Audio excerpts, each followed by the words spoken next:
gak sih kebijakan pemerintah yang dibuat untuk membantu masyarakat ternyata gak selalu berjalan sesuai harapan. Ada yang berhasil mengurangi ketimpangan ekonomi, tapi ada juga yang justru menimbulkan masalah baru. Nah, pada video ini saya akan menjelaskan materi mengenai dampak kebijakan terhadap ketimpangan ekonomi di Indonesia. Ketimpangan ekonomi adalah kondisi ketika pendapatan dan kesejahteraan masyarakat tidak merata.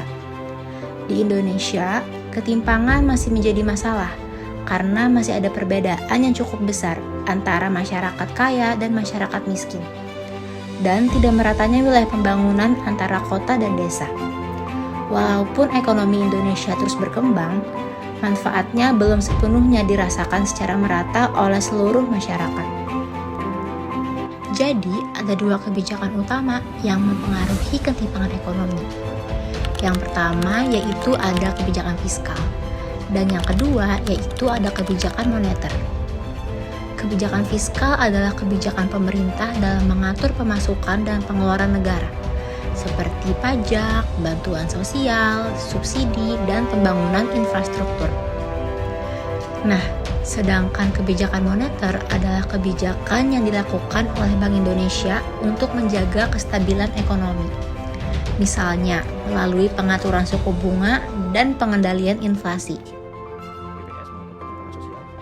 Jadi, kedua kebijakan ini sebenarnya memiliki tujuan yang sama, yaitu menjaga kestabilan ekonomi sekaligus mengurangi ketimpangan di masyarakat. Kebijakan pemerintah dapat memberikan dampak positif terhadap ketimpangan ekonomi.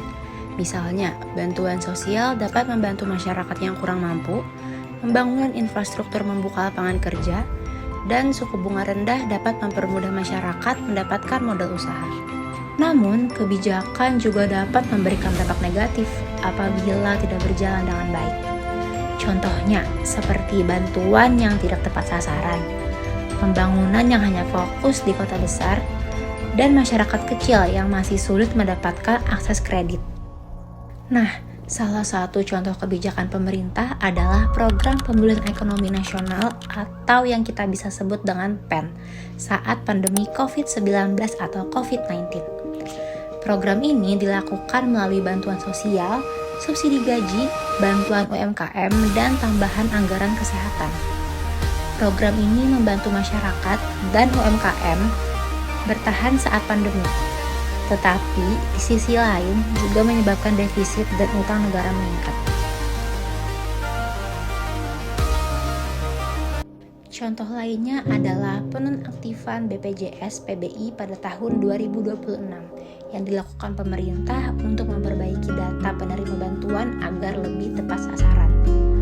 Namun, dalam pelaksanaannya, banyak masyarakat yang tidak mengetahui bahwa status BPJS mereka sudah nonaktif, sehingga akses layanan kesehatan menjadi terganggu dan menimbulkan kebingungan administrasi. 100 juta orang termiskin. Jadi, berdasarkan materi, kebijakan fiskal dan moneter memiliki peran penting dalam mengurangi ketimpangan ekonomi di Indonesia. Namun, efektivitas kebijakan sangat bergantung pada ketepatan sasaran, pemerataan pembangunan, dan kualitas pelaksanaannya agar manfaatnya benar-benar dirasakan oleh seluruh lapisan masyarakat. Sekian video dari saya, terima kasih.